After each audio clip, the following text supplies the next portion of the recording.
how long they were planning. And since yesterday, Vijay Yadav is being interrogated by the UP police official and the SIT team as well. And we are waiting, Swesha, here because there's a crime spot here.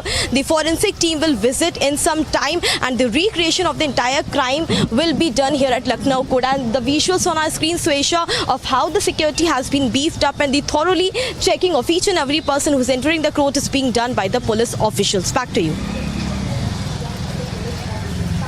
All right, Harsha, for the moment, thank you. We'll come back to you for more on this. We have to slip into a very short commercial break for now. Also, for our viewers, a quick check of the other big stories we're tracking for you. Trouble mounts for Imran Khan as he is booked under anti-terrorism law.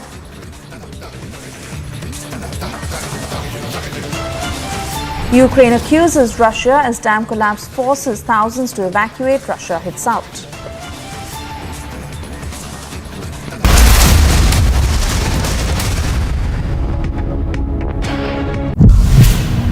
What we've essentially tried to do here is get you a sense of how this entire system basically operates, right from this particular machine that we showed you with regards to whether the train is online, the line has been closed or the line has been cleared or not. There are multiple questions that one will have to answer right now in terms of whether at all there has been some sort of a system failure, whether at all there have been some changes that have been made. But if you've heard it from the officers here who've been handling this, they say that it's almost next to impossible that when there is already a train that is there on one line, changing it and bringing the other train to the same very track is extremely difficult.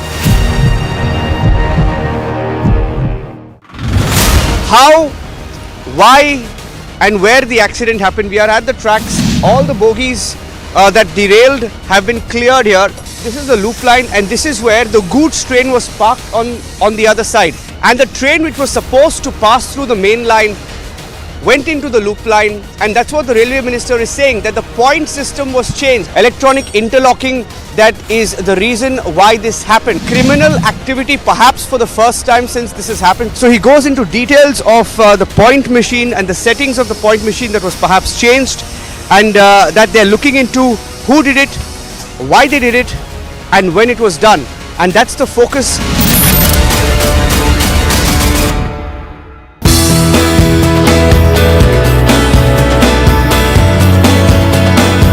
Plastic pollution is a threat to our lives, other living beings, and to our Mother Earth. It's a global threat that impacts every country and community across the world. We must act, commit, and set new norms now to eliminate plastic. This World Environment Day, join us in this global effort to beat plastic pollution and find eco-friendly solutions to plastic pollution. Let's tick plastic from our lives and appreciate this noble initiative by the Asif Bamla Foundation, along with Ministry of Environment, Forest and Climate Change, United Nations Environment Programme and G20 Summit for all their efforts towards a sustainable future.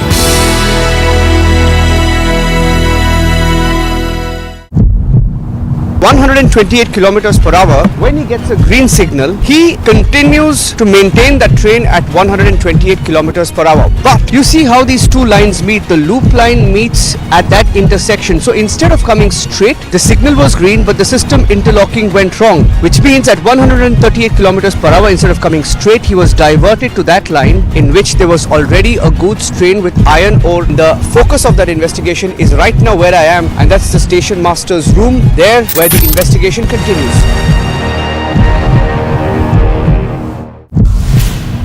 What we've essentially tried to do here is get you a sense of how this entire system basically operates, right from this particular machine that we showed you with regards to whether Colombian striker Aaron Del Valle scored a hat-trick as Selangor thrashed Kelantan United 7-1 in the Malaysia Super League. Ruud denied his fellow Scandinavian of a comeback and clinched a victory to continue his bid for a maiden Grand Slam title and back-to-back finals in Paris. West Ham ended a 58-year wait for a European trophy after Jarrod Bowen scored in the 90th minute to secure a 2-1 win over Fiorentina in the Europa Conference League final. Time now for a short commercial break. On the other side, we get you details as Abhishek Banerjee's wife Rujira has been summoned by the Enforcement Directorate. She is to face the officials in about an hour from now.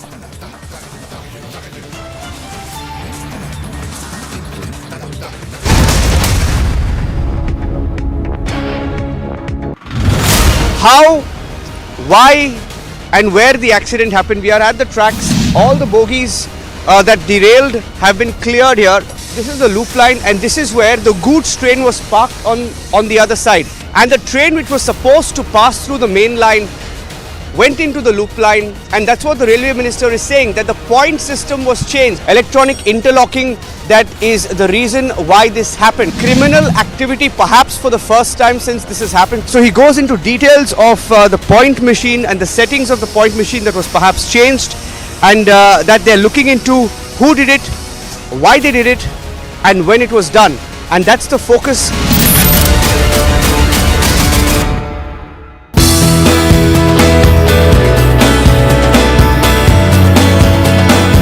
Plastic pollution is a threat to our lives, other living beings, and to our Mother Earth. It's a global threat that impacts every country and community across the world. We must act, commit, and set new norms now to eliminate plastic. This World Environment Day, join us in this global effort to beat plastic pollution and find eco-friendly solutions to plastic pollution. Let's tick plastic from our lives and appreciate this noble initiative by the Asif Bamla Foundation, along with Ministry of Environment, Forest and Climate Change, United Nations Environment Programme and G20 Summit for all their efforts towards a sustainable future.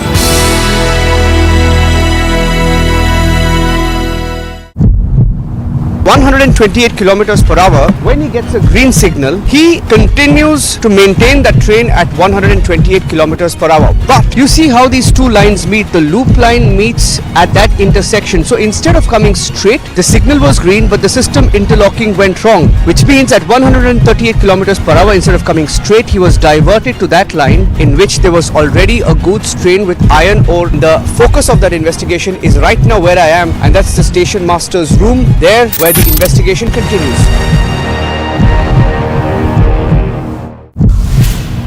What we have essentially tried to do here is get you a sense of how this entire system basically operates, right from this particular machine that we showed you with regards to whether the train is online, the line has been closed or the line has been cleared or not. There are multiple questions that one will have to answer right now in terms of whether at all there has been some sort of a system failure, whether at all there have been some changes that have been made. But if you've heard it from the officers here who've been handling this, they say that it's almost next to impossible that when there is already a train that is there on one line, changing it and bringing the other train to the same very track is extremely difficult.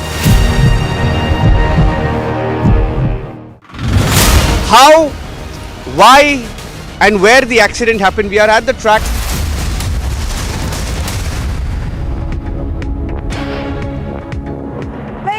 And thank you for staying tuned. I'm Suesha Sawant. You're watching Live and Breaking at 10 this morning. We get you all the top stories, breaking news this Thursday. This, of course, as we understand that lawyers are on a strike against the police over lapses in security in Lucknow, and especially what happened at the court yesterday. Also, Rujira Banerjee, wife of Abhishek Banerjee, who is to face ED officials in about an hour from now. What happens in terms of the questioning, that and much more in this edition. First, a quick check of the headlines. Yogi orders SIT investigation into Lucknow courtroom shooting that killed Mukhtar Ansari's aide. Amid speculation of pilot breaking away, Vadra Congress in a huddle, hectic parleys in the national capital.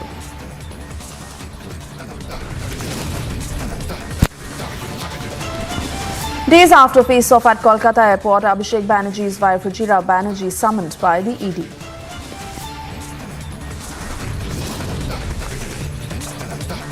"32-year-old woman hacked to death, body chopped to pieces by partner in Mumbai."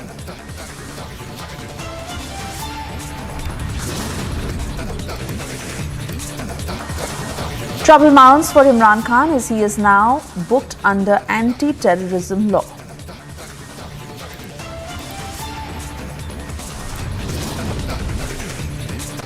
Ukraine accuses Russia's dam collapse forces thousands to evacuate. Russia hits back.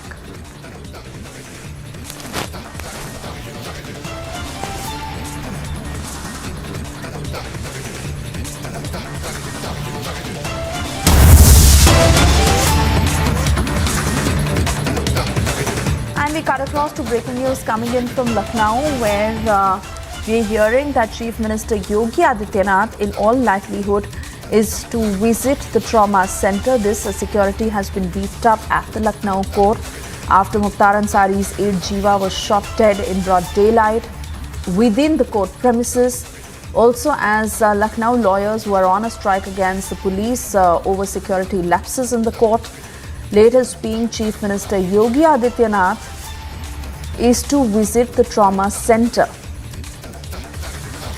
Details coming in of how the Chief Minister is looking into every single detail as he is likely to visit the trauma center after a policeman and a 2-year-old girl were injured in the incident. A lot of questions raised over law and order and security in Uttar Pradesh as this was a killing in broad daylight, that too within the Lucknow court premises. I want to cut across to Ayush, who is at the KGMU Trauma Center. But before that, Harsha is also joining us live from the Lucknow court. Harsha, we are being told that Yogi Adityanath is to be at the trauma center. What's the latest you're hearing from CMO? So Swesha, till now what we learn is that CM Yogi Adityanath along with Health Minister Brajesh Pathak and the police officials will be visiting KGMU Trauma Center at around 10:30 am. 10:30 is the time when CM Yogi will be reaching KGMU Trauma Center to see the injured who were also injured in the shootout in the Lucknow court. We already know that one of the constables out of the 2 has been discharged from the KGMU Trauma Center. One Kamlesh is still there in the KGMU. He was also injured in his upper thigh and is admitted and being treated in the KGMU Trauma Center. A 6-year-old girl who also survived the bullet shot which actually passed through her stomach was critically injured till last night, but yesterday she was shifted to a KGMU Trauma Center and now she is stable as being told by the doctors of the KGMU Trauma Center. CM Yogi along with Health Minister Brajesh Pathak will be visiting at around 10:30 am to look the situation and how the doctors are treating the injured, and CM Yogi himself will be taking cognizance or has already taken cognizance of the entire Lucknow shootout, because yesterday late in the afternoon when we saw that the shootout happened in Lucknow court, after that immediately a meeting was called of the top police officials by CM Yogi Adityanath. The SIT was ordered at around 6 o'clock only after 2 hours of the incident by CM Yogi Adityanath, and now we are seeing that CM Yogi Adityanath will be visiting KGMU Trauma Center, KGMU Trauma Center at around 10:30 am, and therefore the heavy deployment of police officials has also been done outside KGMU Trauma Center. And Swesha, let me also give you a sense of from where I am reporting. There's a Lucknow court, the very place where the entire incident yesterday shootout happened, the SC/ST courtroom number 3, at the door of which Vijay Yadav, the assailant, killed and murdered Sanjeev Jira, the prime accused who came for the hearing in the Brahmadatta Dwivedi BJP leader murder case. The hearing was going on and Sanjeev Jira was shot dead, and that time there was lot of chaos in the Lucknow.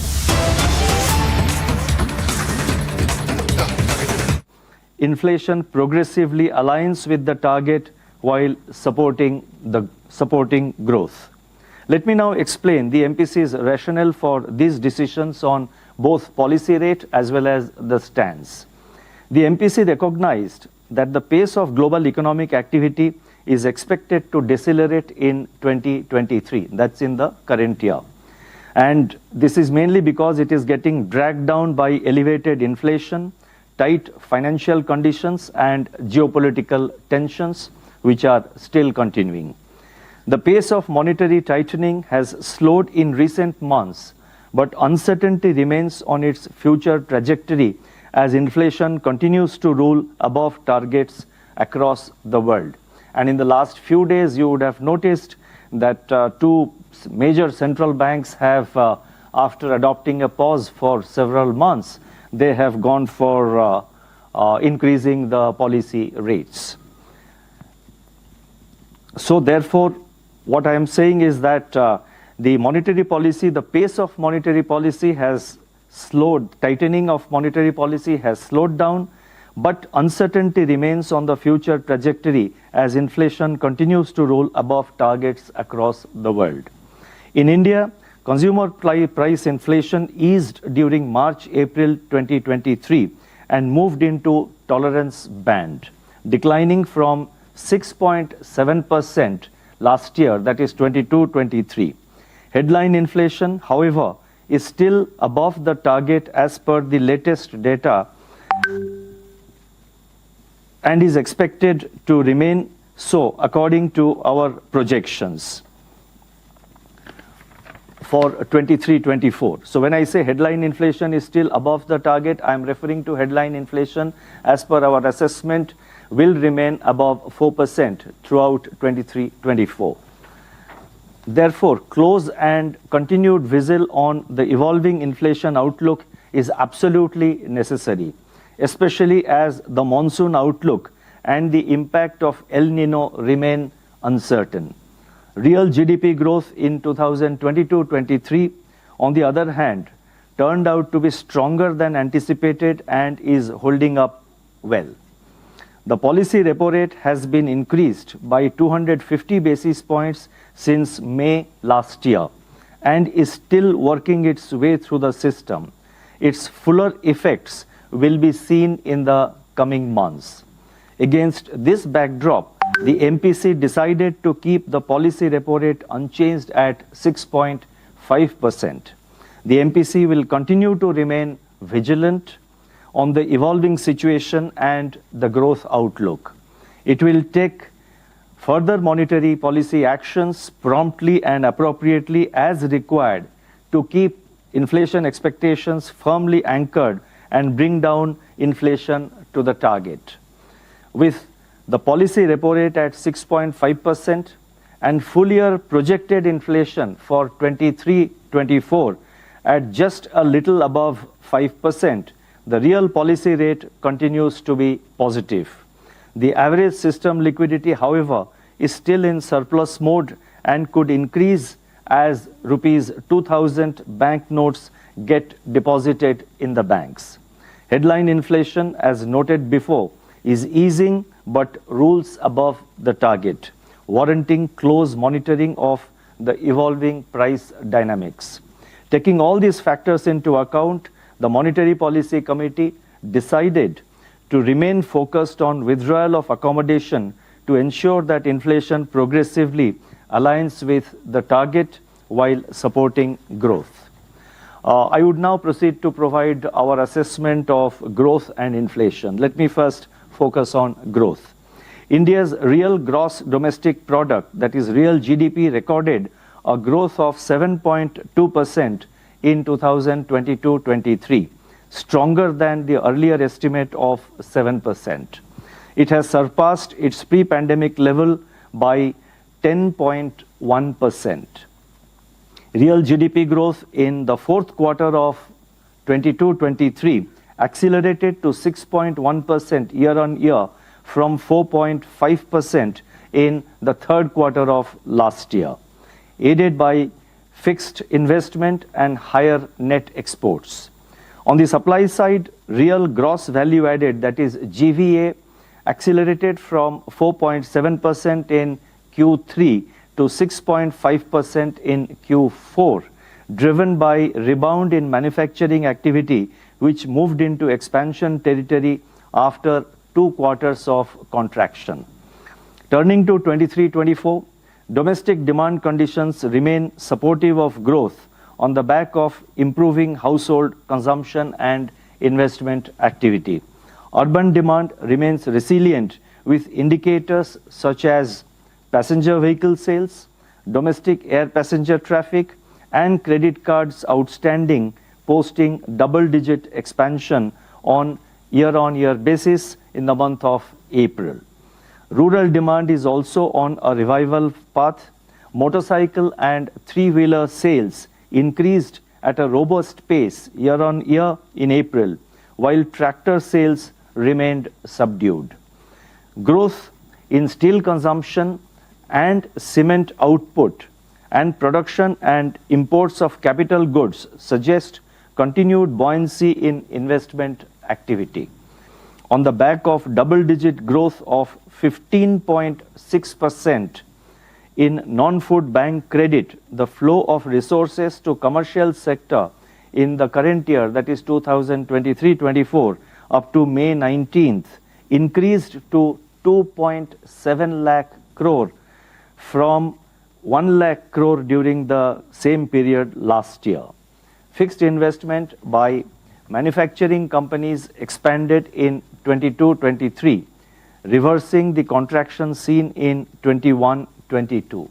Our surveys also point towards higher investment intentions of manufacturing companies for 23-24, that is for the current year. The contraction in merchandise imports outpaced that of merchandise exports in April, resulting in a narrowing of trade deficit. Coupled with sustained and strong growth in services exports, the drag from net exports on growth is easing. On the supply side, the 8 core industries output expanded by 3.5% year on year in April, compared with 3.6% in the month of March. The Purchasing Managers Index, that is PMI for manufacturing, exhibited sustained expansion, rising to 58.7 in the month of May, which is a 31-month high. Available high-frequency indicators suggest that services sector activity has remained on an accelerating trajectory. PMI services remained in strong expansion at 61.2 on top of 62 in April. Looking ahead, higher Rabi crop production, expected normal monsoon, continued buoyancy in services, and softening inflation should support household consumption. On the other hand, given the healthy twin balance sheets of banks and corporates, supply chain normalization, and declining uncertainty, conditions are now favorable for the capex cycle to gain momentum. Robust government capital expenditure is also expected to nurture investment and manufacturing activity.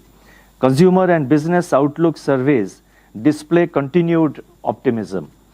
The headwinds from weak external demand, volatility in global financial markets, protracted geopolitical tensions, and intensity of El Nino impact, however, pose downside risks to the outlook so far as growth is concerned. Taking all these factors into consideration, the real GDP growth for 2023-24, that is for the current year, is projected at 6.5%, with Q1 at 8%, Q2 at 6.5%, Q3 at 6%, and Q4 at 5.7%, with risks evenly balanced. Let me just give the figures once again.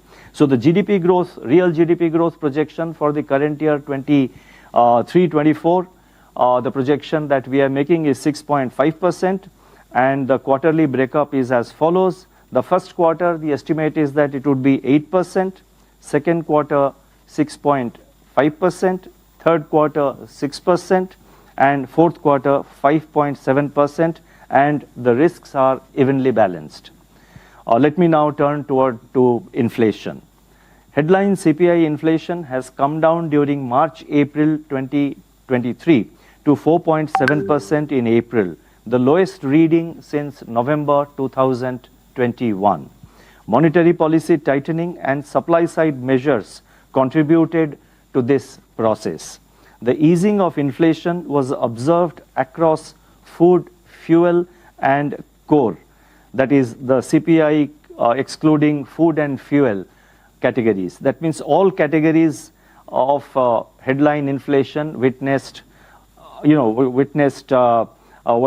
easing of the inflation pressures. Food inflation declined to 4.2% in April, while core inflation moderated to 5.1%. A durable disinflation in core component would be critical for a sustained alignment of the headline inflation with the target. Going forward, with the recent Rabi harvest remaining largely immune to adverse weather events, the near-term inflation outlook looks more favorable than at the time of the last MPC meeting in April. The forecast of a normal southwest monsoon by the Indian Meteorological Department, IMD, augurs well for the Kharif crops. Uncertainties, however, remain on the spatial and temporal distribution of monsoon and the interplay between El Nino and the Indian Ocean dipole. Geopolitical tensions, uncertainties around the monsoon and international commodity prices, especially sugar and rice and also crude oil, and the volatility in global financial markets pose upside risks to inflation. Taking into account these factors and assuming a normal monsoon, CPI headline inflation is projected at 5.1% for 23-24, with Q1 at 4.6%, Q2 at 5.2%, Q3 at 5.4%, and Q4 at 5.2%. The risks are evenly balanced. As noted in the April statement, the decision to pause was based on the need to assess the cumulative impact of past monetary policy actions while charting out our future course. Subsequent incoming data suggest that while risks to near-term inflation have moderated somewhat, pressures remain during the second half of the year, which needs to be watched and addressed at the appropriate time. According to our survey, inflation expectations of households for 3 months to 1 year ahead horizon have moderated by 60 to 70 basis points since September 2022. This would indicate that anchoring of expectations is underway and that our monetary policy actions are yielding the desired results. This also provides us the space to keep the policy rate unchanged in this meeting of the MPC. At the same time, given the uncertainties, we need to maintain Arjuna's eye on the evolving inflation scenario. Let me re-emphasize that headline inflation still remains above the target, and being within the tolerance band is not enough. Our goal is to achieve the target of 4% going forward. As Mahatma Gandhi had said, the ideal must not be lowered. The continuation of stance of withdrawal of accommodation should be seen from this perspective. I would now like to turn to liquidity and financial market conditions. Surplus liquidity has, as reflected in average daily absorptions under the LAF at rupees 1.7 lakh crore during April-May, was lower than 2.9 lakh crore rupees during the full year 22-23. The shrinkage in surplus liquidity during April-May was, among other things, due to maturing of the TLTROs which we had extended, which we had given during COVID times. The seasonal expansion in currency in circulation and build-up of government cash balances during this period also moderated surplus liquidity. Since the third week of May, however, the decline in currency in circulation and pickup in government spending have expanded system liquidity. This has got further augmented due to the Reserve Bank's market operations and the deposit of rupees 2,000 bank notes in the banks. The prevalence of surplus liquidity amidst higher recourse to marginal standing facility MSF by some banks suggest skewed liquidity distribution within the banking system. To address this situation, the Reserve Bank conducted a 14-day variable rate auction, that is a VRR auction, amounting to rupees 50,000 crore as part of its main operation on May 19, 2023, similar to two such auctions conducted earlier in February and March this year. Reflecting swiftness in its liquidity action, the Reserve Bank conducted a 14-day variable rate reverse repo auction. The earlier one I referred to was variable rate repo auction. Now I am referring to variable rate reverse repo auction, which is VRRR. So, reflecting the swiftness in its liquidity action, the Reserve Bank conducted a 14-day variable rate reverse repo auction, that is a VRRR auction of 2 lakh crore on June 2nd. And thereafter, we have gone on to conduct a 4-day VRRR auction of 1 lakh crore on June 5th, a 3-day VRRR auction of 75,000 crore yesterday, day before, that is on June 6th, and a 2-day VRRR auction, a VRRR auction of 75,000 crore on June 7th. Now, this was done considering the overall buildup of surplus liquidity. The response to these auctions, these VRRR auctions, has been cautious in, as per our experience, that is these VRRR auctions which we conducted over a period of last 4 or 5 days. The response from the banks has been fairly cautious. Going forward, the Reserve Bank will remain nimble in its liquidity management while ensuring that adequate resources are available for the productive requirements of the economy. The Reserve Bank will also ensure the orderly completion of the government market borrowing program in the current year.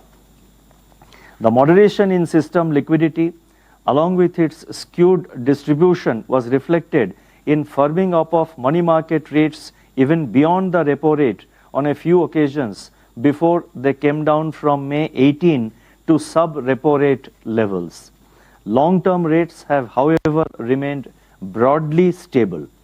This has led to sharp compression of term spreads in the recent period. The relative stability of long-term yields augurs well for the economy and suggests effective anchoring of market-based long-term inflation expectations. I would now like to briefly talk about the external sector.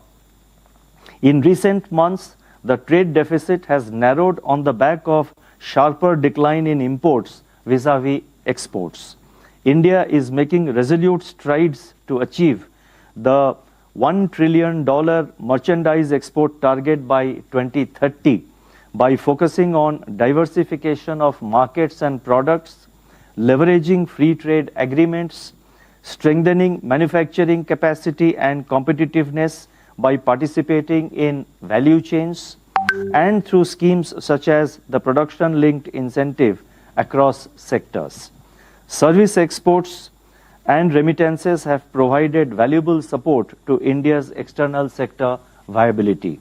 During 22-23, services exports grew faster at 27.9% than merchandise exports, which grew by 6.9%.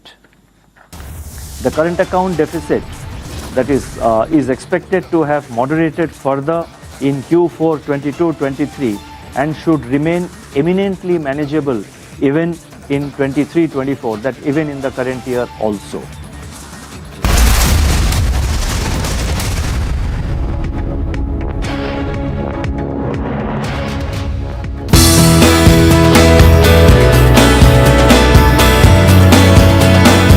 Plastic pollution is a threat to our lives, other living beings, and to our Mother Earth. It's a global threat that impacts every country and community across the world. We must act, commit, and set new norms now to eliminate plastic. This World Environment Day, join us in this global effort to beat plastic pollution and find eco-friendly solutions to plastic pollution. Let's tick plastic from our lives and appreciate this noble initiative by the Asif Bamla Foundation, along with Ministry of Environment, Forest and Climate Change, United Nations Environment Programme and G20 Summit for all their efforts towards a sustainable future.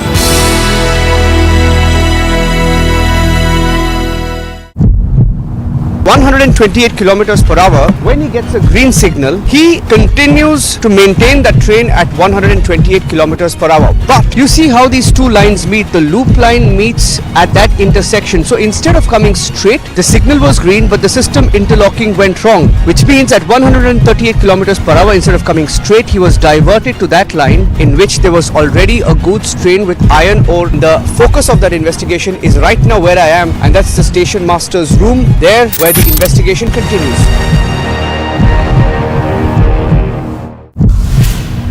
What we have essentially tried to do here is get you a sense of how this entire system basically operates, right from this particular machine that we showed you with regards to whether the train is online, the line has been closed or the line has been cleared or not. There are multiple questions that one will have to answer right now in terms of whether at all there has been some sort of a system failure, whether at all there have been some changes that have been made. But if you've heard it from the officers here who've been handling this, they say that it's almost next to impossible that when there is already a train that is there on one line, changing it and bringing the other train to the same very track is extremely difficult.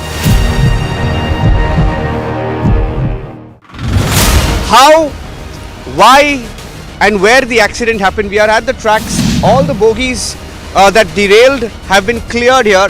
This is the loop line and this is where the goods train was parked on the other side. And the train which was supposed to pass through the main line went into the loop line, and that's what the railway minister is saying, that the point system was changed. Electronic interlocking, that is the reason why this happened. Criminal activity perhaps for the first time since this has happened. So he goes into details of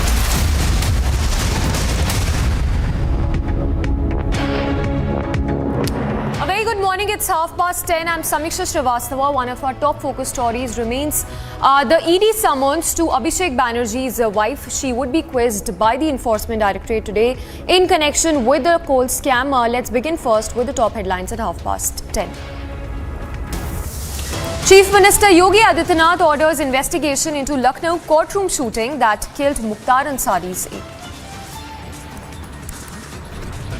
Amid speculations of pilot breaking away, Vadra Congress in a huddle, hectic parleys in the national capital. Days after face-off at Kolkata airport, Abhishek Banerjee's wife Ruchira summoned by the Enforcement Directorate.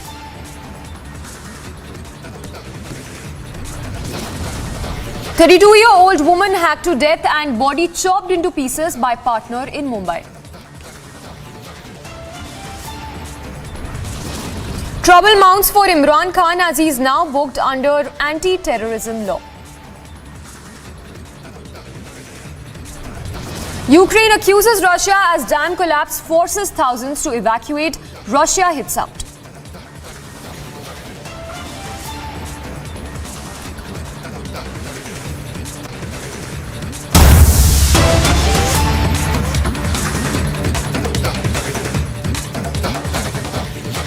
Alright, we start with a big news break coming in. This one in relation to the Wayanad Lok Sabha constituency.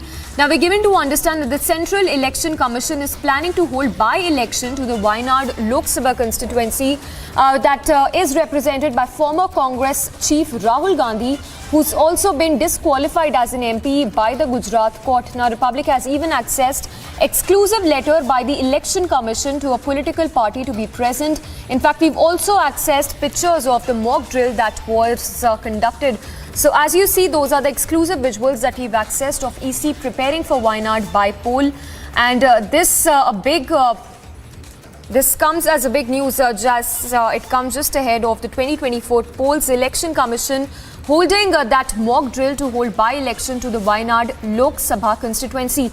Ashwin is breaking that story for us. Ashwin, explain to us and put this into context for us. What does this really mean? The Central Election Commission conducting a mock drill as far as this Wayanad Lok Sabha constituency is concerned. Well, Samiksha, this is in fact a big breaking news because right now what we are seeing is that the Election Commission is actually preparing for a bypoll in Wayanad constituency where Rahul Gandhi was suspended. Now, earlier, just 48 hours ago, the Kerala government had withdrawn all the staff of Rahul Gandhi. The driver and the personal staff was withdrawn. Now, what we see is a mock drill that has been conducted at the Tirupati constituency. Remember, the constituency of Wayanad comprises of 7 assembly seats. And Tirupati is what that belongs to the Calicut assembly seat. Now, in this particular seat, 275 paper trail, voting machines were, tested, and they were conducted in the presence of 10 different political parties. Now, A. Khima, who's the deputy collector of Calicut, who's also in charge of elections, had already sent a mail to all the political parties stating that they should be present. These pictures, what you see, is the district collector of Calicut, A. Geeta, looking at the proceedings of the mock drills. Now, these are exclusive issues that we are bringing in, which really confirms that there has been a mock drill that has been conducted. Possibly, definitely looking at a scenario where there's going to be a bypoll in Wayanad constituency, which essentially means that there is going to be an elections before the Lok Sabha elections itself, and the Election Commission is actually preparing the ground for it. What we get to gather from the Election Commission sources is that 275 such machines were tested yesterday, which is approximately 5% of the total number of the machines which are being used for the constituency of Wayanad. So essentially, this is a big breaking news because now it has been confirmed from various political parties that they were present during the mock drill session, and they were also sent a letter, in fact, by the deputy collector to all the political parties stating that they should be present during the mock drill session, which was held at the collectorate in Calicut district on Wednesday. Yes, Samiksha. yes, Ashwin, also do we have details of the political parties that were present while this mock drill was conducted by the Chief Election Commission? But before I go across to Ashwin, just stay with us, hold your thoughts right there. Let's take a word from Tom Vadakan of the BJP also joining us. Mr. Vadakan, your quick reading to the mock drill that was conducted in the Wayanad constituency. Well, these are exercises the Election Commission conducts from time to time, especially in the context of the seat has been vacated. It's a due process and it will be followed. So I think there should not be any politicization of any such decision if taken. I mean, these are normal exercises. This is done with every constituency. And when there is a vacancy there, and these exercises are expedited so that, the due process is followed. Well, Mr. Vadakan, as you say, this is rightly, of course, a due exercise, a regular exercise that happens from time to time. But tell us, can we expect the Congress to give some response in terms of Congress probably getting rattled, given that this is a constituency of Rahul Gandhi? Well, Congress is eternally rattled. Any decision taken by any institution, they go against it. An investigation into the railway accident by CBI, their hands are up, saying they protest. So that's a standard operating exercise. They get rattled because they know what they hold is nothing but hollow thought process and no ideology. So these kind of things, I think it's time we ignore them, because they have no standing in the public. And, the results that have been there. Just because of a Karnataka victory, they think they're on a different level. But these are election exercises that will continue. And I think Congress party, as usual, will make some comment. They're aggressive indeed against the institution. And let's see, it's in the people's court, finally, whether Wayanad is to be given back to the Gandhis or not. The people of Wayanad will decide, not the Election Commission, nor the Congress party, nor any other party.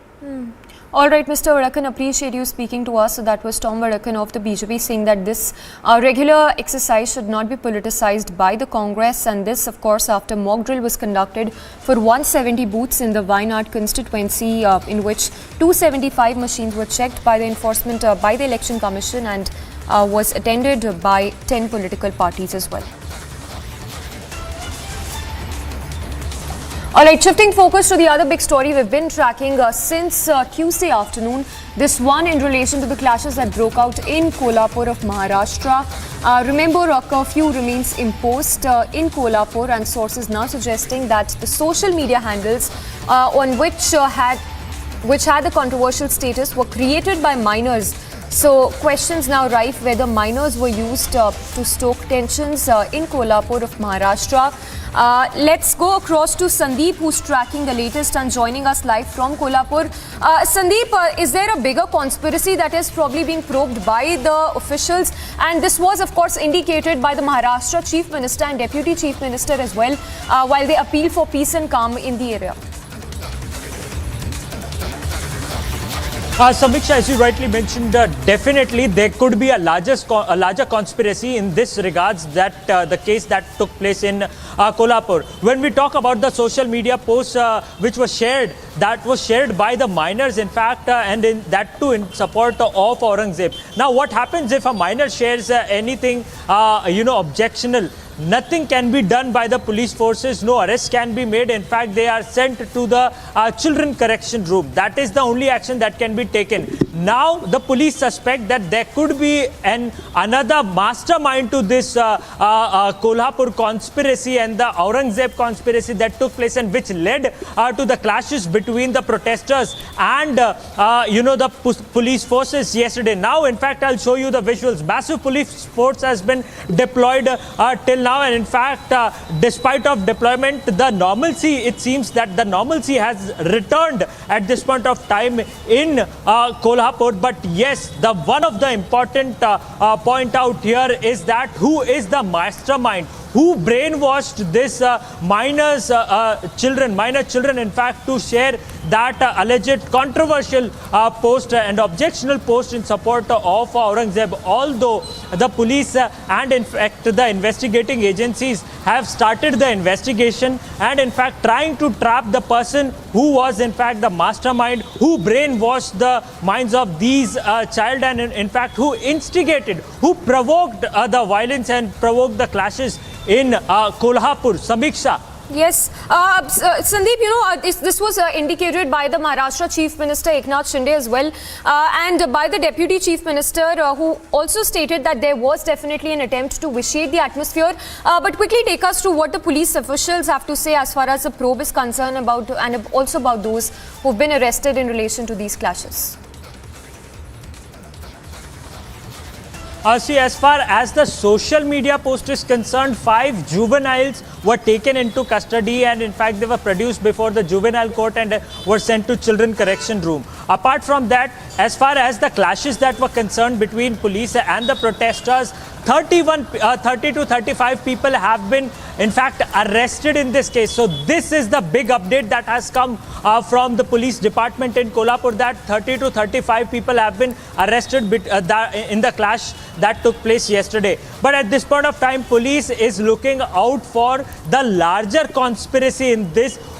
Police is looking out for the mastermind of this whole incident. In fact, who was behind those minors, kids, which led to this kind of violence and clashes in Kolhapur. All right, Sandeep, thank you for the moments. Sandeep there reporting live from Kolhapur, from that location where the clashes broke out yesterday, and in the latest we're given to understand a larger conspiracy is under scanner of the police officials.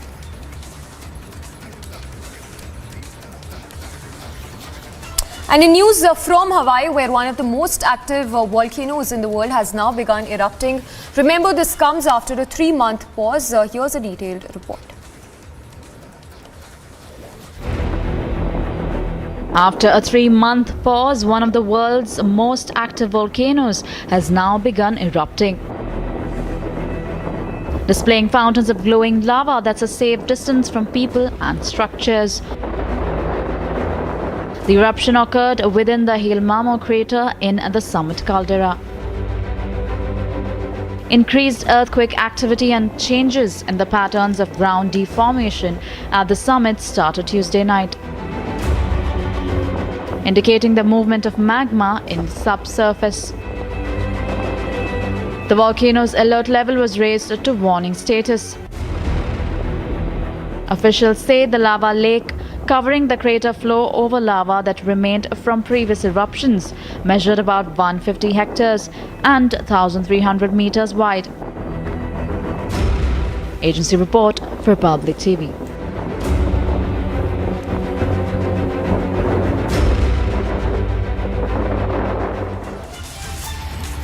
And one of our top focus stories remains the hectic parleys that have been taking place in the national capital amid the feud that continues between Sachin Pilot and the Rajasthan Chief Minister. We slip into a very short break. Top stories to continue on the other side of the break.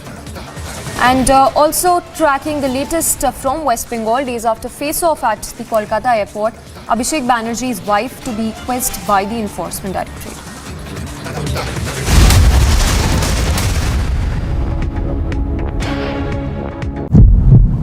128 kilometers per hour. When he gets a green signal, he continues to maintain that train at 128 kilometers per hour. But you see how these two lines meet. The loop line meets at that intersection. So instead of coming straight, the signal was green, but the system interlocking went wrong, which means at 138 kilometers per hour, instead of coming straight, he was diverted to that line in which there was already a goods train with iron ore. The focus of that investigation is right now where I am, and that's the station master's room, there where the investigation continues.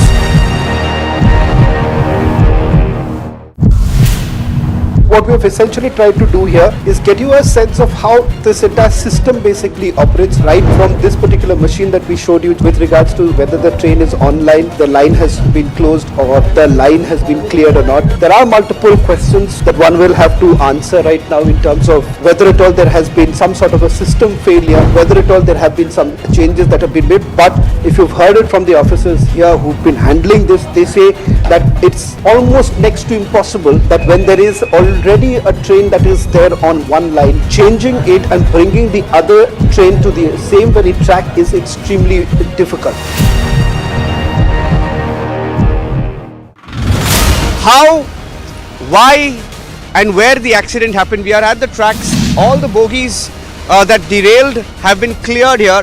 This is the loop line, and this is where the goods train was parked on the other side. And the train which was supposed to pass through the main line went into the loop line, and that's what the railway minister is saying, that the point system was changed. Electronic interlocking, that is the reason why this happened. Criminal activity perhaps for the first time since this has happened. So he goes into details of the point machine and the settings of the point machine that was perhaps changed, and that they're looking into who did it, why they did it, and when it was done. And that's the focus.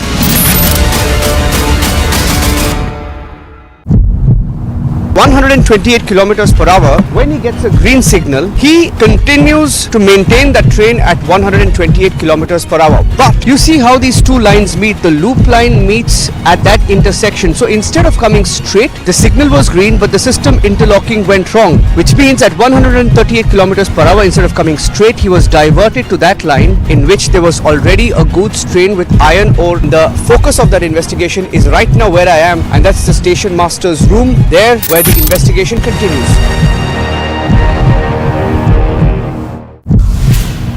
What we have essentially tried to do here is get you a sense of how this entire system basically operates, right from this particular machine that we showed you with regards to whether the train is online, the line has been closed, or the line has been cleared or not. There are multiple questions.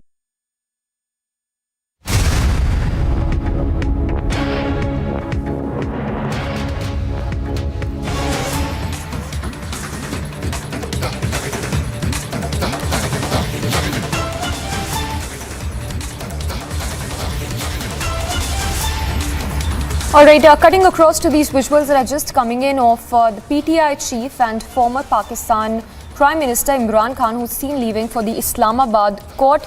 Now, this is in relation to a case for which he's been booked under the anti-terrorism law, a murder case of a Supreme Court lawyer. We're given to understand that a Supreme Court lawyer was killed on Tuesday in a drive-by shooting in Quetta, while on his way to the Provincial High Court when targeted by unknown assailants. And in the latest, it's Imran Khan who seems to have been landed in trouble after having been booked under the anti-terrorism law.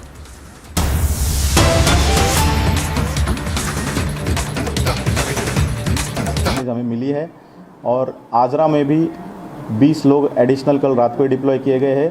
तो पूरे district में जितना भी force available हुआ है वो deploy हुआ है और आज से हमें 1500 होमगार्ड्स भी मिले हैं, वो भी डिस्ट्रिक्ट में डिप्लॉयमेंट चल रहा है। सर, जिल्ह्यामध्ये कालच्या प्रकरणामध्ये एकूण किती लोकांना ताब्यात घेतलंय, अटक केली आणि यामध्ये काही अल्पवयीन मुलं आहेत?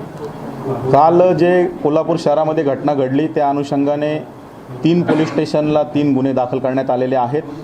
या अनुषंगाने 36 आरोपींना अटक करण्यात आलेली आहे। त्याचबरोबर त्यामध्ये 3 अल्पवयीन मुले होती, त्यांना देखील आज बाल न्यायालयामध्ये हजर केलं जाईल। सर असं तरी ग्रामीण भागामध्ये कुठंतरी अजून तणावपूर्ण वातावरण आहे। वडंगेमध्ये काल रात्री इचलकरंजीमध्ये देखील घटना घडलेल्या आहेत। वडंग्यामध्ये देखील जी घटना घडली त्या ठिकाणी मी स्वतः देखील तिथं भेट दिलेली आहे रात्री उशिरा। त्या ठिकाणी ज्यांनी हे कृत्य केलेलं आहे त्या मुलांची नावं समोर आलेली आहेत आणि काल रात्री उशिरा त्यांच्यावर देखील गुन्हा दाखल केलेला आहे। स्वतः SDPO करवीर आणि पोलीस निरीक्षक करवीर पोलीस स्टेशन हे त्या आरोपींचा शोध घेत आहे आणि लवकरच त्यांना अटक केली जाईल आणि त्या संपूर्ण गावामध्ये देखील योग्य तो बंदोबस्त ठेवण्यात आलेला आहे की जो काही तणाव निर्माण झाला असेल तो निवळावा आणि जनजीवन पूर्वपदावर यावं। मी एकूण व्हिडिओज पाहिले असतील किंवा बातम्या पाहिल्या असतील, सकाळी 10:30 पर्यंत सगळं शांत होतं, घोषणाबाजी फक्त चालू होती, पण बाहेरून येणाऱ्या काही तरुण पाठीमागून आले आणि तिथून सगळी हुल्लडबाजी चालू झाली। हे खरंच कोल्हापूर जिल्ह्याच्या बाहेरचे होते का, असं काही माहिती मिळालेली आहे? आत्तापर्यंत जी प्राथमिक माहिती मिळालेली आहे त्यानुसार बाहेरून कोणी आलेलं आहे असं मी आता म्हणणार नाही, परंतु जे CCTV फुटेज काल आम्हाला प्राप्त झालेले आहेत आणि आज जे दैनंदिन जीवन आणि दुकानं सुरू होतील तर दुकानाच्या बाहेरील जे काही CCTV फुटेज असेल ते आम्ही प्राप्त करतोय, त्याचं परीक्षण करतोय, विश्लेषण करून मग त्यामध्ये आपल्याला निश्चितपणे माहिती होईल की कोणी बाहेरून आलं होतं का आणि जाणीवपूर्वक शांतता बिघडवण्याचा प्रयत्न केला। सर, कालच्या घटनेनंतर अनेक गावात बंद ठेवण्यात आले, याबाबतचं बंदोबस्ताला नियोजन संपूर्ण जिल्ह्यामध्ये मी सांगितलं त्याप्रमाणे काल नाही परवापासूनच जे सोशल मीडियावर आक्षेपार्ह पोस्ट टाकली गेली होती त्या अनुषंगाने सर्व पोलीस स्टेशन हद्दीमध्ये देखील बंदोबस्त तैनात करण्यात आलेला होता आणि कालच्या घटनेच्या पार्श्वभूमीवर जे ग्रामीण भागातील पोलीस काही गावं बंद करण्याचं आवाहन करण्यात आलेलं होतं। त्या अनुषंगाने देखील संबंधित पोलीस स्टेशनचे प्रभारी अधिकारी असतील, उपविभागीय पोलीस अधिकारी असतील यांनी त्या गावामध्ये बैठक घेतलेली आहे। We had informed all the police station and कायदेशीर कारवाई झालेली आहे। officers जे उर्वरित आहेत ते निष्पन्न करण्याचं काम सुरू आहे, to take actions against those who create nuisance. आणि त्यांना देखील आवाहन करत आहोत की आपण कुठलाही आता बंद न करता जनजीवन हे सुरळीत ठेवावं। We request people to support us to maintain peace. मध्ये जवळपास 300 ते 400 आरोपी आहेत, परंतु जे काल ताब्यात घेतलेले आहेत आणि ज्यांच्यावर अटकेची कारवाई केली ते 36 आहेत। यापुढे देखील जे CCTV फुटेजमधून जे प्रकार घडवणारे लोक आहेत त्यांचे नावं निष्पन्न करून त्यांच्यावर देखील अटकेची कारवाई केली। 36 people in this case. गिरफ्तार किए गए आरोपी कौन है, स्टेटस जिन्होंने रखा था, क्या बैकग्राउंड है उनका और मकसद क्या था? बेसिकली जो objectionable status social media account पे जिन्होंने रखा था, जिनके खिलाफ डिस्ट्रिक्ट में कोल्हापुर सिटी में 2 ऑफेंसेस रजिस्टर्ड हुए, जो 5 आरोपी उसमें निष्पन्न हुए वो सारे अल्पवयीन हैं, जुवेनाइल्स है, they are college going students. लेकिन वी आर फाइंडिंग आउट कि with whom they are associated or who actually provoked them actually to have such status on their social media accounts. We are probing that। और जो mobiles है वो investigation में हमने seize किए हैं, तो उसका भी एनालिसिस चल रहा है। सर, इसके साथ ही में एक और चीज़, जो उन्होंने स्टेटस औरंगजेब का कहाँ से उन्होंने कलेक्ट किया था, इंटरनेट से आप कह रहे, तो कोई किसी ने प्रोवाइड किया था या कोई मौलाना? बेसिकली जो मोबाइल्स हमने सीज़ किए, जब उनके खिलाफ पुलिस स्टेशन में कंप्लेंट देने के लिए कुछ लोग आए थे, इसकी जानकारी उन्हें भी थी, तो जब उन्हें हमने कस्टडी में दिया और जो मोबाइल हमने सीज़ किया और इनिशियली जो प्राइमरी इन्वेस्टिगेशन मोबाइल रिलेटेड किया, तो इन लड़कों ने उनका जो सोशल मीडिया अकाउंट था वो इमीडिएटली डिलीट कर दिया था, जो ऐप था। तो we are trying to retrieve that app and data so that we will be able to know कि from where they got these videos which were actually put on their social media account as status। इसके अलावा sir क्या इनको औरंगजेब महान था, इस तरह की जानकारी दी गई, ट्रेनिंग दी, कहीं पढ़ा या कोई मौलवी? ऐसे जो अभी मोबाइल की प्राइमरी हमने इन्वेस्टिगेशन की है और जो whatever data is available in the mobile, तो I cannot comment right now whether they were actually told by someone or provoked by someone actually to put that status or to consider something like that. But during investigation सब facts जो है सामने आएंगे और हम जो end है end तक जाएंगे, logical conclusion करेंगे. सर एक सीक्वेंस है, पहले हमने अहमदनगर में देखा, उसके बाद अब यहाँ पे आपके शहर में से दिखाई दे रहा है. क्या कोई पैटर्न चेन नज़र आ रहा है? पहले वहाँ पर रविवार को वहाँ पोस्टर लहराया जाता है और यहाँ पर स्टेटस रखा जाता है. अभी उसका कोरिलेशन है या नहीं, it will be very premature at this stage for me to comment. But during investigation, once the investigation progresses today and onwards, I'll be able to comment on that. ज्यांनी जमाव जमवण्याचा प्रयत्न केला, आवाहन केलं होतं, अशांवर काही कारवाई होणार आहे का किंवा झालेली आहे? त्यामध्ये ज्या ठिकाणी ज्यांनी आवाहन केलेलं होतं आणि त्या ठिकाणी जे काही आमच्याकडे देखील फुटेज आहे त्याच्यामध्ये जर कोणी प्रक्षोभक वक्तव्य केलं असेल, ज्याची परिणिती या घटनेमध्ये झाली असेल, अशांची देखील गै पोलीस विभागातर्फे केली जाणार नाही आणि प्रत्येकावर जो कोणी जबाबदार असेल त्याच्यावर कायदेशीर कारवाई केली जाईल.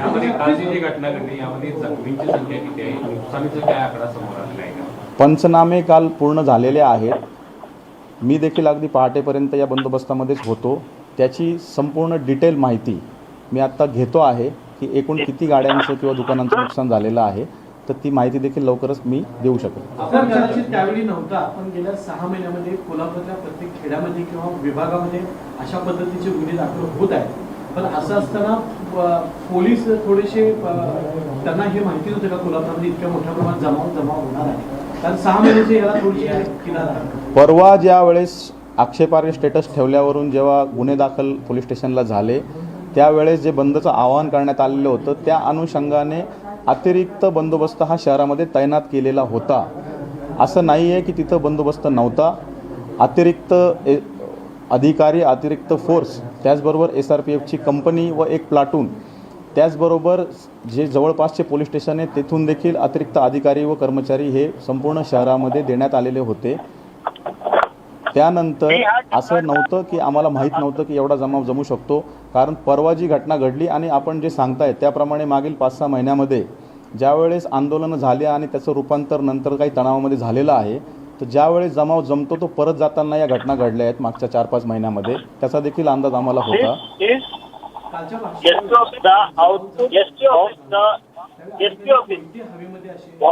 social media post that was shared which led to the clashes in the CCTV footage आता मी स्वतः प्रत्यक्ष बघितलेलं नाहीये, पण आपण जी माहिती we are verifying all the स्वतः देखील आणि जर तसा प्रकार असेल तर त्यांच्यावर देखील कारवाई होईल. CCTV footage in this matter.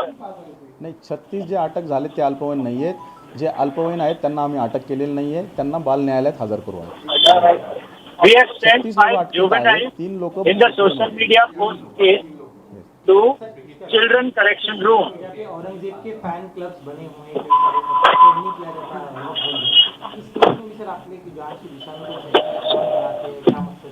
जो सोशल मीडिया अकाउंट ऐसे हैं जो ये ट्रेंड या नैरेटिव सेट करना चाहते हैं, उसकी भी इन्वेस्टिगेशन हम करेंगे कि ये आईडीज़ किससे बिलोंग करते हैं, ये कब क्रिएट किए गए और कौन से मोबाइल नंबर इससे एसोसिएटेड है. साइबर सेल इसकी जांच करेगा. सर, आज एक शांतता प्रस्थापित करण्यासाठी आता शांतता कमिटीची बैठक घेणार आहे. काल पालकमंत्र्यांनी बैठक घेतली. येस, काल आदरणीय पालकमंत्री सरांनी देखील कोल्हापूर जिल्ह्यामध्ये येऊन जिल्हाधिकारी कार्यालयामध्ये शांतता समितीची बैठक घेतलेली आहे.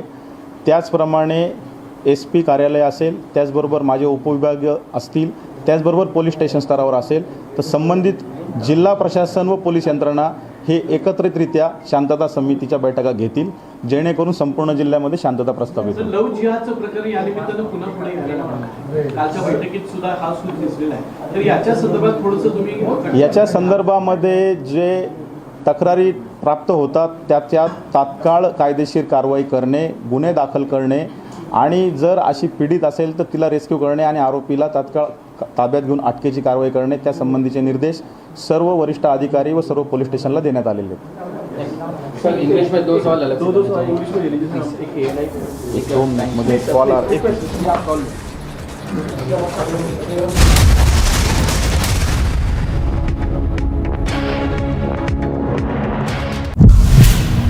What we have essentially tried to do here is get you a sense of how this entire system basically operates, right from this particular machine that we showed you with regards to whether the train is online, the line has been closed, or the line has been cleared or not. There are multiple questions that one will have to answer right now in terms of whether at all there has been some sort of a system failure, whether at all there have been some changes that have been made. But if you've heard it from the officers here who've been handling this, they say that it's almost next to impossible that when there is already a train that is there on one line, changing it and bringing the other train to the same very track is extremely difficult.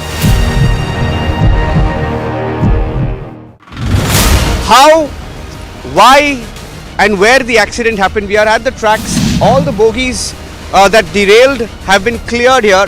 This is the loop line and this is where the goods train was parked on the other side. And the train which was supposed to pass through the main line went into the loop line, and that's what the railway minister is saying, that the point system was changed. Electronic interlocking, that is the reason why this happened. Criminal activity perhaps for the first time since this has happened. So he goes into details of the point machine and the settings of the point machine that was perhaps changed, and that they're looking into who did it, why they did it, and when it was done. And that's the focus.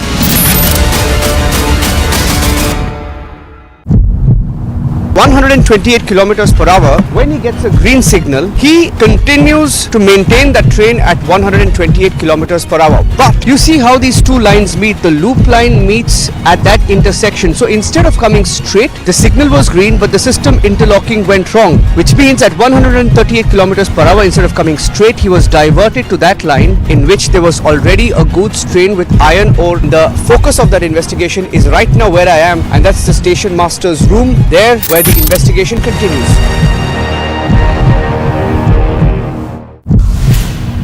What we have essentially tried to do here is get you a sense of how this entire system basically operates, right from this particular machine that we showed you with regards to whether the train is online, the line has been closed, or the line has been cleared or not. There are multiple questions that one will have to answer right now in terms of whether at all there has been some sort of a system failure, whether at all there have been some changes that have been made. But if you've heard it from the officers here who've been handling this, they say that it's almost next to impossible that when there is already a train that is there on one line, changing it and bringing the other train to the same very track is extremely difficult. How, why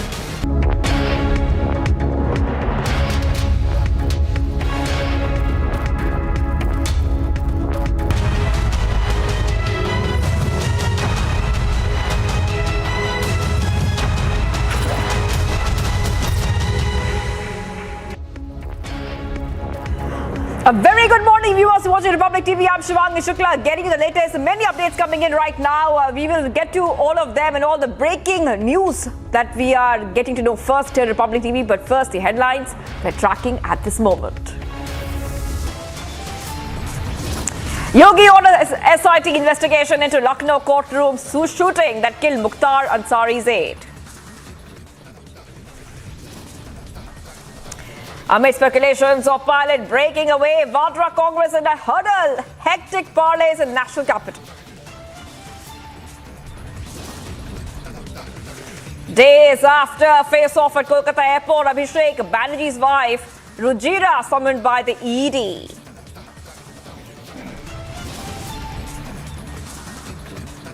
A 32-year-old woman hacked to death and body chopped into pieces by partner in Mumbai.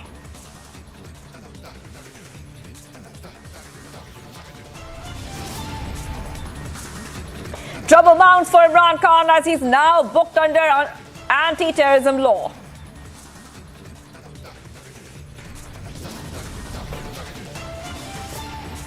Ukraine accuses Russia as dam collapse, forces thousands to evacuate. Russia hits out.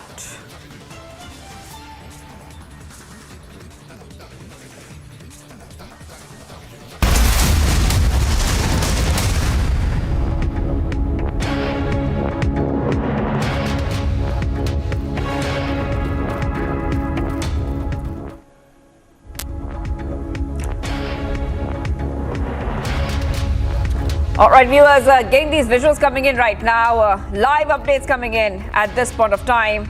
here in Republic. Yogi Adityanath on your screens there. Remember, a short while back, there was a Lucknow court shooting and the gangster Sanjeev Maheshwari Jiva, the alleged aide of gangster turned politician Mukhtar Ansari, was shot dead inside the Lucknow civil court.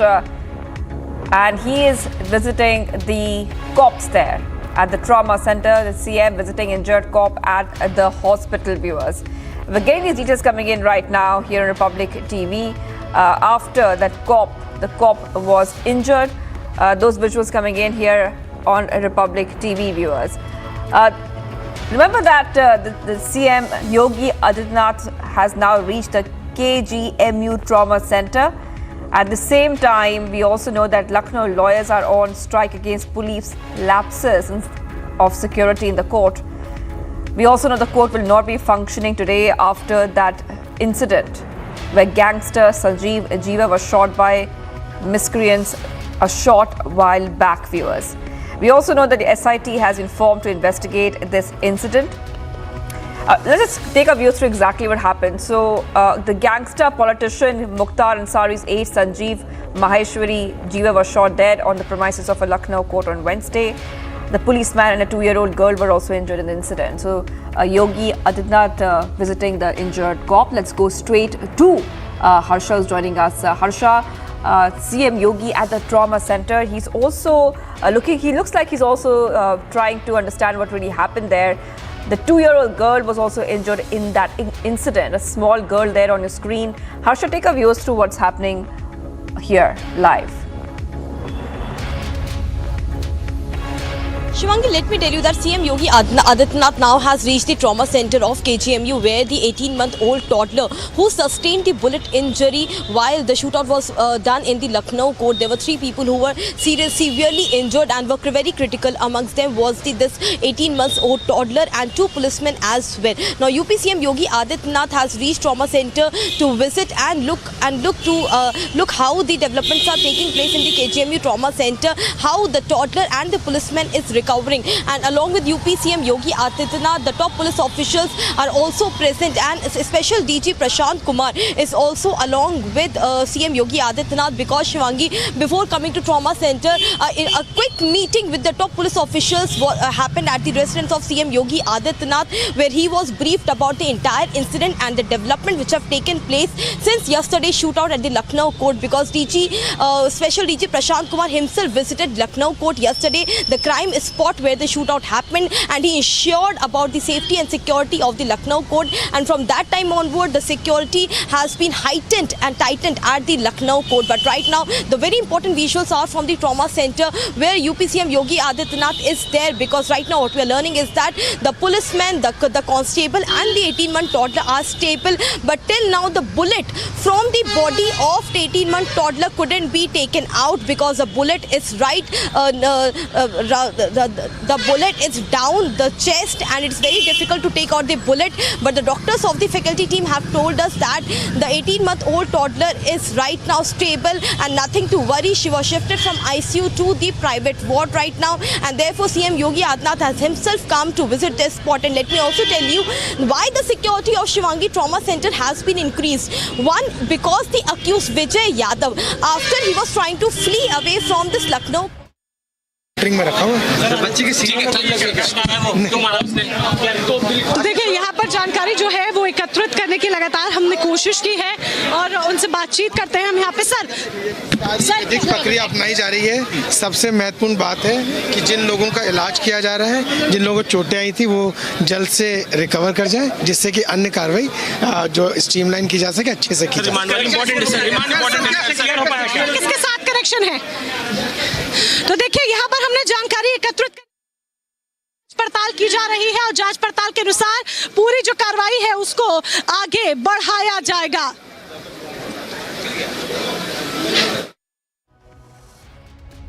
All right, reactions coming in. Harsha, come back with us right now. You were trying to help us understand what is really happening. So we can see those visuals on a screen of that young child and the cop who were injured in shooting. We also know the SIT has been formed to investigate this incident. Take us through the latest details coming in at this point of time, Harsha. Shivangi, the SIT has been formed, and the 3-member SIT team which was formed yesterday by the CM Yogi Adityanath just after the incident took place in the Lucknow court. Meeting was held at the residence of CM Yogi Adityanath. After that, SIT was formed. That SIT team visited this crime spot. Let me show you the visuals of the Lucknow court. The SIT team visited this court, the crime spot, and collected the whatever evidence they could collect from the crime spot and have sent it to the forensics team. We are also learning, Shivangi, that the recreation of the crime spot could also be done here in the Lucknow court, and therefore we are seeing the pin drop silence and lot of security deployment in the Lucknow court. The lawyers have boycotted today. There's a strike functioning today. The CCTV camera which is outside the premises of the Lucknow court is being seen by the police officials. The CCTV footage has been taken into custody by police officials, because in that very CCTV footage it is seen, Shivangi, that Vijay Yadav didn't come alone to the Lucknow court. He along with his aide came to the Lucknow court in the motorcycle, and there are many motorcycles parked here, Shivangi, you can see, and one of the motorcycle is of the accused Vijay Yadav, who himself is being treated at the KGMU Trauma Center. And Shivangi, that is the reason what I was telling you in the first place. That is the reason why the security of KGMU Trauma Center has been heightened, and a lot of deployment has been done, because accused Vijay Yadav is also inside KGMU Trauma Center, the very place where CM Yogi Adityanath is also visiting the minor, the 18-month-old toddler, where she is admitted into the trauma center, and CM Yogi is visiting, and visuals are on our screen. In that very trauma center, the accused Vijay Yadav is also being treated, because yesterday when he was trying to flee away from this Lucknow court after committing a crime, after a shootout, at that time all the advocates nabbed Vijay Yadav, and that time he got many injuries, and therefore he was taken by the police official to the KGMU Trauma Center. But till now the interrogation with Vijay Yadav has not been done, but police have collected many evidence, various evidence from the crime spot. The WhatsApp, the police, the phone of Vijay Yadav is being looked into. They are digging it deep, the police official, because some WhatsApp messages and chats have also been recovered by the police official, which were deleted by Vijay Yadav. There were not one but many people who were involved. There were many assailants who were involved in this entire planning of the shootout inside the Lucknow court, and therefore the SIT has been constituted. 1 week's time, Shivangi, is with the SIT team, who have to do the entire investigation and give a detailed report to CM Yogi Adityanath himself, and therefore UP police officials are also working in line with SIT team to see everything, whatever they can collect from the crime spot, and therefore forensic team will be visiting this very place, crime spot, to recreate the crime scene, what happened outside courtroom number 3. Let me tell you, the judge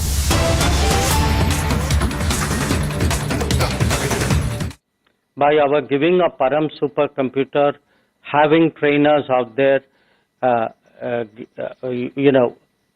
working with them, developing cyber security skills, developing entrepreneurial skills, promoting research. I cannot describe to you the excitement in the university. Or I look at the trip before that, a very different place and a very different subject. I was in Guyana, and it so happened at that time we were delivering for the first time ever a ferry.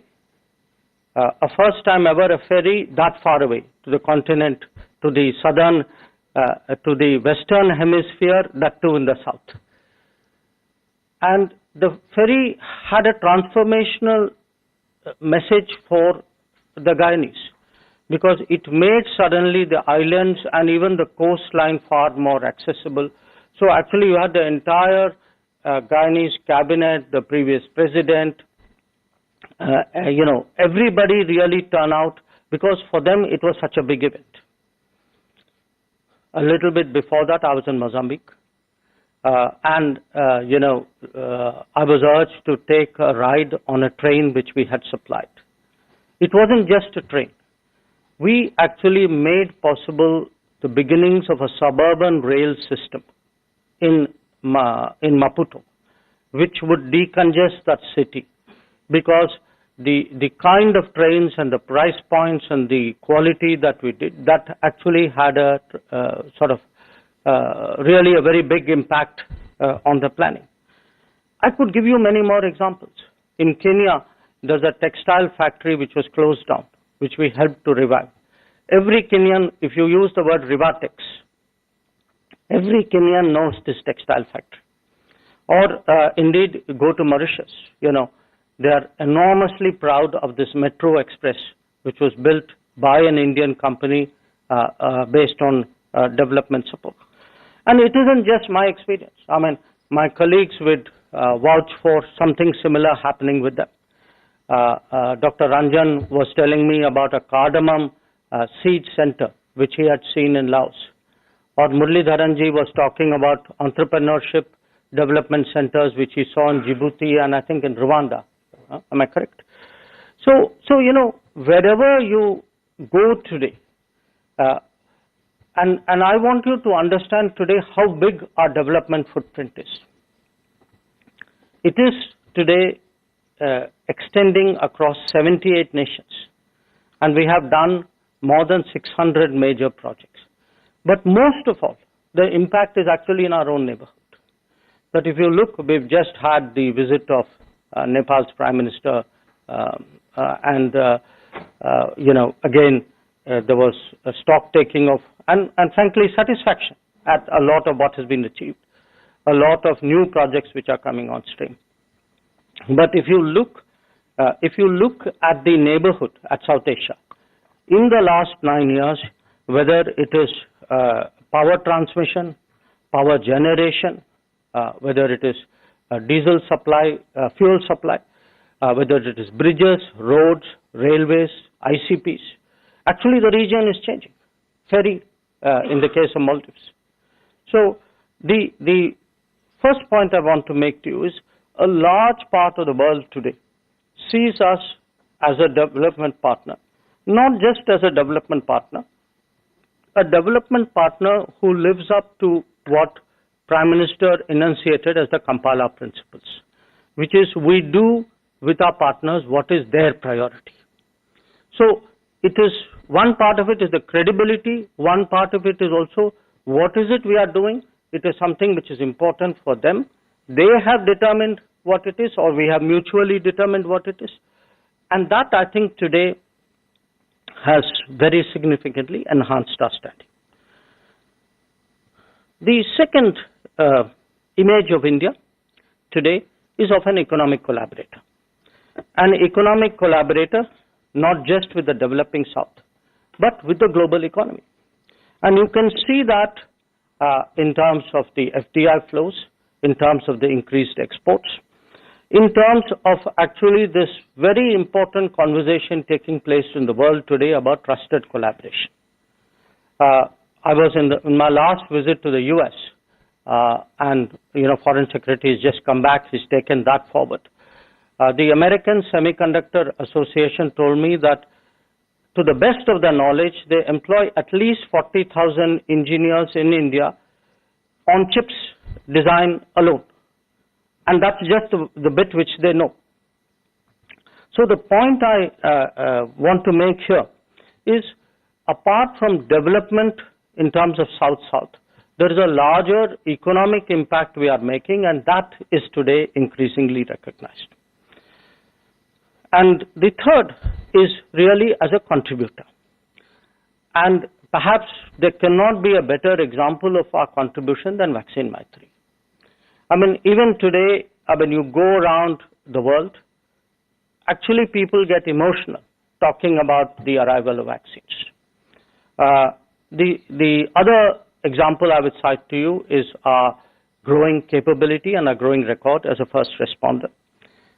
We initially did more of this in our immediate neighborhood, but I think slowly with the passage of time that has extended beyond, and you saw really how speedy and effective we were in responding to the Turkey earthquake. Now, apart from these, I could cite to you the examples of the International Solar Alliance or the Coalition for Disaster Resilient Infrastructure as examples where we have contributed. But we can also contribute in terms of economic stabilization. And you all saw what happened to Sri Lanka last year and this year. That at a time when much of the world sat on its hands, we actually stepped forward at a very, very crucial time to stabilize the Sri Lankan economy. And today, if it is on the mend, I think a large part of it is due to the fact that we responded in a timely manner. Now, beyond that, I've spoken about the development economic side, the contributions we make. We also bring value. And because we bring value, there is a lot of interest today in partnering with India or getting India to join an organization. So if you look at the last 9 years, you've had the Quad, you had the I2U2, you had the Shanghai, our membership of the Shanghai Cooperation Organization. You had bilaterally a lot of migration mobility agreements. You had the FIPIC platform. You had the Nordics format. You had our entry into export control regimes, because clearly our presence there has a additional value to their effectiveness. If I were to pick another facet, I would say we are also today narrative shapers. And perhaps the most effective example of that is the rush, I would say almost the pressure that we have each time Raisina dialogue is held. That today the people want to listen to India, they want to be seen with India, they do feel that working with us expands and sharpens their own influence as well. But it's not just a conference, it's also an important subject. You can see it on climate change. You could see it when PM went to Glasgow or to Paris. You can see it in counter-terrorism. The fact that the no money for terror actually got so much more traction after it was held in India. You can see it in a concept, how rapidly Indo-Pacific and Quad have taken root in the global strategic lexicon. You can see it in something like LIFE, which Prime Minister and UN Secretary General initiated last October. Or you could see it just in culture. In fact, Meenakshi ji was, every time she goes to Central Asia, and she was talking to me about her experience to Uzbekistan, that the impact today we are making, because we are proud of our traditions, others also are feeling that and wanting to absorb that in different ways. And, they celebrate it along with us. Now, that picture which I put to you obviously has to be underpinned by politics. And here I think the last few years, if anything, have only underlined India's credentials, India's standing, India's DNA, I would say almost, as an independent force. Now you're all aware of the debates in the last year about Ukraine and various ramifications. That's one example, I would say, of where we were clear from the very start about taking an independent stance, not just on the conflict itself, but on the various ramifications of that conflict. But I could share with you other examples. The Quad. Do remember, the Quad was first an idea which came about in 2007. And then in 2008, everybody buckled to pressure. 10 years later, when this time around we were doing Quad, it was not that there wasn't pressure. It was just that we didn't bend. So, Quad too is an example of our independence, as indeed is the voice of Global South. We are the first G20 president who have actually made an effort to consult other people. And 125 countries responded because they believed we are an independent voice. So when I say, how does the world look at us? There can be no bigger endorsement of our standing than the manner in which 125 countries responded during the Voice of Global South. But it can also be on the ground. When we stand up on our northern borders vis-a-vis China, when we take a clear stand on Belt and Road, those two are examples of our independence. That we are not swayed by either coercion or by inducements or by false narratives. So the facets of how the world looks at us, obviously, also is influenced by, to some extent, how we look after our own people. And, during COVID, a lot of countries left their nationals to fend for themselves. I think we were the other extreme. No other country did as much as we did. We brought back directly during COVID itself at least 70 lakh people who in some way had been stranded or were compelled to come back to India. We also have in these 9 years created the systems for it. So there are systems for people to come back, but there are also systems to support them when they are abroad. So if Indians are in distress, the Indian Community Welfare Fund, the expansion of it and the repurposing of it, I think, was very, very useful during this COVID. Of course, most of all, you have seen these repeated operations. I mean, somehow it has happened from 2014. Almost every year, I mean, it's a reflection of the state of the world, that almost every year we have had to undertake some operation somewhere. It's a reflection of the world, but it's also a reflection of the globalization of India, that our people, I mean, I'm sure many of you would not have anticipated that we would have 5,000 nationals in Sudan, or that we had 20,000 students in Ukraine, or that we would have people stuck in South Sudan or even in Afghanistan as Kabul was falling. So I would say, it's one thing, of course, and I'll come to that, what difference it makes to our citizens. But I must also tell you, the world watches us.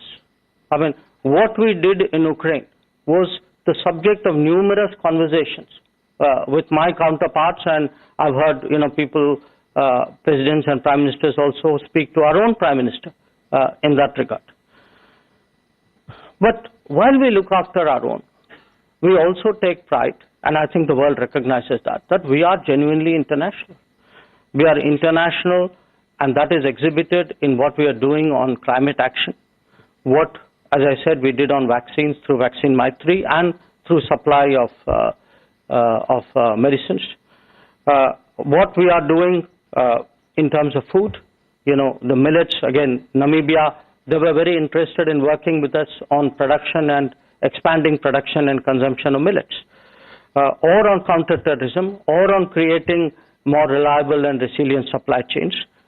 First responder certainly highlights our credentials, or on maritime security. So if you look at the activities of India in different domains, yes, there is a strong sense this is a country today determined to look after the its interests, the welfare of its people, but it is also a government very much committed to global good, to internationalism. And I think that message too, it resonates particularly strongly in the South, but I think not only in the South. I think much of the world today appreciates it, and they actually see us in a way as a force of good. But while I speak about all of this, I think what really fascinates the world today is actually not what we are only doing in foreign policy. It is what we are doing in domestic policy. It is actually the huge domestic transformation, especially how we have today used the digital medium for the delivery of public goods and services. How we are today really transforming Indian society in terms of social development goals, the literacy missions, the gender effort, the Jal Jeevan mission, the electricity connections, the Swachh Bharat. I think these are today, and these are today, clearly for a lot of developing countries, this is an exemplar. But it's not, again, only developing countries. There are countries who actually look at it in terms of, one country, for example, which showed a lot of interest on the digital, on UPI, was Singapore. And already Singapore, I was told, more than $1 billion have come through the UPI system to India. Japan was very interested in UPI. When people looked today at the India stack, and if I were to move to the technology area at what we are doing on 4G, 5G. That interest is not just in the developing world, it's also equally in the developed world. So the domestic progress, I would say, that too has made, not that too, I would say that most of all, has made actually a huge impact on the thinking of the world. So after 9 years, I can really say without hesitation that in terms of our standing, in terms of where we are in global consciousness, it is something very much deeper than before. Now, let me say a few words about how the average citizen has benefited. I think to start with, the average citizen has seen enhanced security. If I were to start in the east, the land boundary agreement with Bangladesh particularly has had a transformational impact on the northeast. It has allowed progress. It has allowed, in fact, not just better law and order and stability in northeast, but also given northeast a connectivity through Bangladesh in this improved climate. The fact that I think we are countering Chinese actions on the northern borders, I think, has also enhanced security, as indeed the fact that we have delegitimized terrorism from across the Pakistani border. So today, I would say the activities of Indian diplomacy clearly have made the nation more secure. But they have also made the nation much more stronger economically. And again, I can cite to you different metrics for measuring that. It could be in greater exports, in bigger FDI flows, in stronger technology collaborations, in today in softening oil prices. Because had our diplomacy not done its work, I think it would have had an impact on the petrol pump. In fertilizer costs, that, you know, given how big, I mean, fertilizer is one of our key imports. So working with our counterparts there, we have actually stabilized the market and reached long-term agreements which definitely benefit the country and benefit Indian farmers. And between fertilizer, oil costs, I think it has an impact on inflation as well. And regionally, I would say particularly Northeast, I think economic activity in Northeast has definitely benefited from what Indian diplomacy has delivered. But another area where I think the common citizen has benefited is actually in greater mobility and greater opportunity abroad. I have spoken about the mobility agreements that we've done. We've done it now with a number of countries, with Portugal, with UK, just done with Germany, Austria, Australia. And where our workers or professionals go abroad, I think we have today much better systems for their welfare as well. And it's particularly important, as Murliji will tell you, in the Gulf.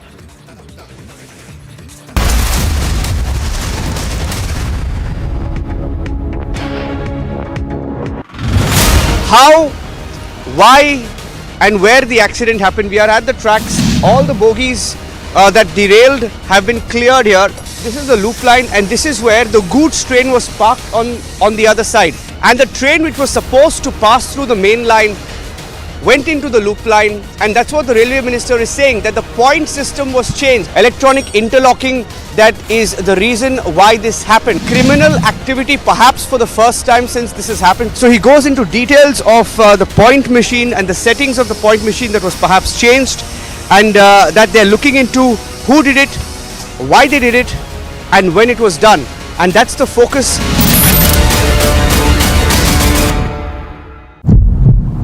128 kilometers per hour. When he gets a green signal, he continues to maintain that train at 128 kilometers per hour. But you see how these two lines meet. The loop line meets at that intersection. So instead of coming straight, the signal was green, but the system interlocking went wrong, which means at 138 kilometers per hour, instead of coming straight, he was diverted to that line in which there was already a goods train with iron ore. The focus of that investigation is right now where I am, and that's the station master's room, there where the investigation continues.